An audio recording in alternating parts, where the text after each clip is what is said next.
هذا قال لي أتحداك تفوز علي؟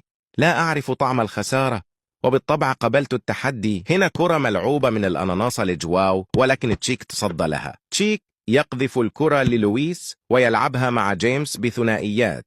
جيمس يمرر الكرة للمايكرويف، يتقدم بها ويضعها في المرمى. هدف جميل. المباب يتقدم بالكرة فيسوسه عمه. الغنام يسرح بالكرة فيعطيها لحماره الذي مررها للمايكرويف، ولكن تسديدة ضعيفة. الغنام يفقد صوابه ويسدد صاروخا مدويا. هنا كرويف يمرر تمريرة رائعة فتذهب للمهرج فقذفها في المرمى. المباب يهرب بالكرة داخل منطقة العمال، ولكن نيستا بالمرصاد. هنا كرة ملعوبة بين المايكرويف وهولاند ينفرد بها فيصدها الحارس. بداية الشوط الثاني والتعادل هو سيد المباراة.